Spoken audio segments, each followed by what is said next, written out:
तो दोस्तों, आज के वीडियो में हम देखेंगे कि जो बिगनर्स होते हैं वो लोग ट्रेडिंग कैसे स्टार्ट कर सकते हैं और अच्छे शेयर्स को कैसे बाय कर सकते हैं। तो सबसे पहले ये सवाल आता है कि ट्रेडिंग होता क्या है। तो सिंपल वे में ट्रेडिंग का मतलब है कि एक कंपनी के स्टॉक के शेयर्स को बाय करके प्रॉफिट लेकर सेल कर देना।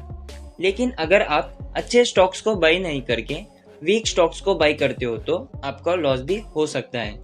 लेकिन मैं आपको बताऊंगा कि आप लोग अच्छे स्टॉक्स में इन्वेस्टमेंट कैसे कर सकते हो और कहां।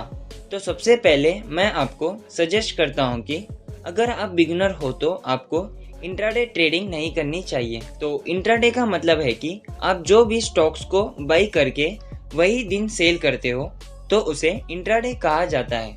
लेकिन आपको इन्वेस्टमेंट इंट्राडे में नहीं बल्कि लॉन्ग टर्म इन्वेस्टमेंट में करना चाहिए। अगर आप लॉन्ग टर्म में इन्वेस्टमेंट करते हो तो आपको बहुत सारे फायदे मिलेंगे, जैसे कि आपका कम रिस्क होता है और आपका इन्वेस्टमेंट भी कम लगता है और प्रॉफिट भी अच्छा हो जाता है।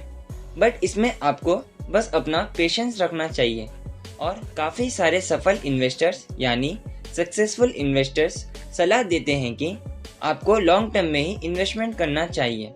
बट अगर आपको लॉन्ग टर्म में इन्वेस्टमेंट करना है तो आप किस में करोगे? तो मैं आपको लॉन्ग टर्म इन्वेस्टमेंट के लिए म्यूचुअल फंड का सलाह देता हूँ। तो अभी हम बात करते हैं कि म्यूचुअल फंड क्या है और क्यों म्यूचुअल फंड में ही इन्वेस्टमेंट स्टार्ट करना चाहिए। तो म्यूचुअल फंड में आप लोग लॉन्ग टर्म इन्वेस्टमेंट कर सकते हो और इसमें बहुत कम रिस्क होता है। तो इसमें इन्वेस्टमेंट 100 रुपीज से स्टार्ट होता है और इसमें आपको 3 इयर्स तक इन्वेस्टमेंट करना होता है, यानी आपको 3 इयर्स तक एवरी मंथ 100 रुपीज इन्वेस्ट करना होगा।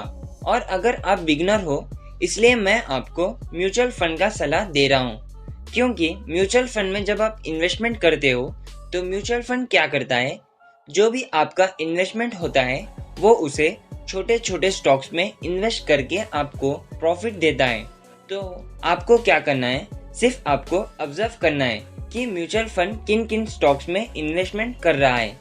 उसके बाद आपको वो स्टॉक के डिटेल्स और एनालाइजिंग देखना है कि म्यूचुअल फंड क्यों वो स्टॉक्स में इन्वेस्टमेंट कर रहा है।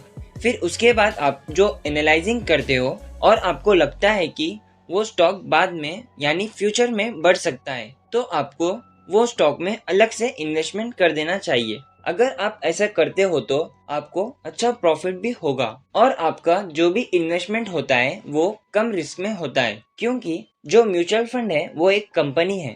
तो वो लोग क्या करते हैं, वो लोग को जो स्टॉक में इन्वेस्टमेंट करना होता है वो स्टॉक का एनालाइजिंग डिटेल्स और सभी चीजें देखकर इन्वेस्टमेंट करते हैं और आपको प्रॉफिट देते हैं। तो इसलिए मैं आपको म्यूचुअल फंड का सलाह दे रहा था। और अगर आपको भी लगता है कि जो स्टॉक में म्यूचुअल फंड इन्वेस्टमेंट कर चुका है वो स्टॉक बाद में बढ़ सकता है तो आप भी अलग से उसमें इन्वेस्टमेंट करके प्रॉफिट निकाल सकते हो। और अगर आपको म्यूचुअल फंड के बारे में कुछ भी नहीं मालूम है तो मैंने उसके लिए भी अलग से वीडियो बनाया हुआ है कि आप म्यूचुअल फंड में 100 रुपीज से इन्वेस्टमेंट कैसे कर सकते हो। उस वीडियो का लिंक भी मैंने नीचे डिस्क्रिप्शन में दे चुका हूँ, तो वो वीडियो भी आप लोग देख सकते हो। तो दोस्तों, मैं ये वीडियो बस आपके नॉलेज के लिए बना रहा हूँ, बट आपको जिसमें इन्वेस्टमेंट करना है आप उसमें इन्वेस्टमेंट कर सकते हो।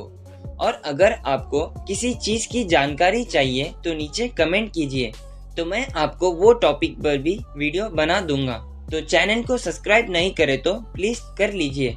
तो मिलते हैं नेक्स्ट वीडियो के अंदर, तब तक के लिए बाय।